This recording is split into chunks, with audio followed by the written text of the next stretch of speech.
Sunday at Saratoga. We've got 3 Sunday races to talk to you about here on this week's edition of the First Call podcast. Bowling Green, first of 2 stakes races back to back on the Spa program, races 8 and 9 on the card. And in this Bowling Green Stakes, a field of 6. This is kind of what we've seen a lot in these Saratoga graded stakes races. Grade 2, purse of $250,000. Jeff, this is a field where you've got some veterans, and I mean veterans. You got Arklow at age 8, Cross Border at age 8. I thought that Highland Chief was one in here who's just a 5-year-old and is kind of going the right way. Won the Man of War impressively, and his 4th and last time out in the Manhattan.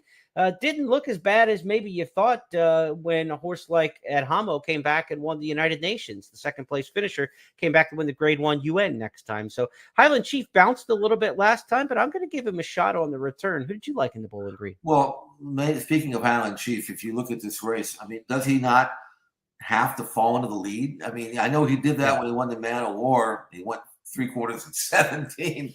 But there really isn't a front runner. I guess you could say that maybe L'Imperador on his best day might want to go from the rail. And it's a kind of a weird pace scenario here. Yeah. But Arklow, he was really good last year, and then he kind of tailed off. He had a terrible trip in the Del Mar handicap.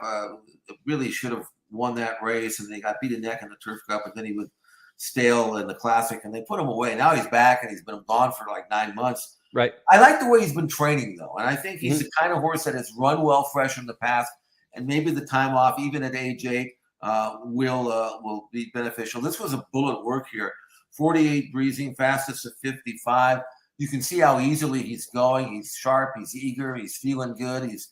He looks like a horse that's ready to resume his career.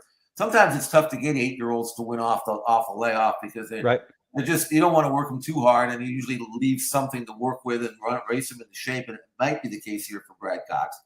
But Brad hits at 27% with layoff runners. Here's a horse who's got a history of running well fresh. I know he's good enough to win on his best day.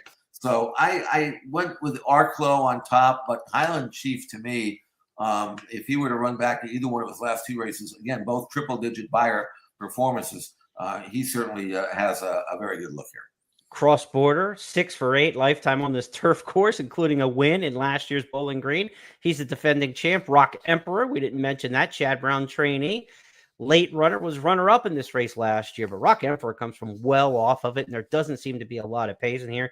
Never say never with a Chad Brown, Flavian Pratt charge, but the pace scenario certainly does not favor Rock Emperor. If he is to win this race, he will have done it the hard way.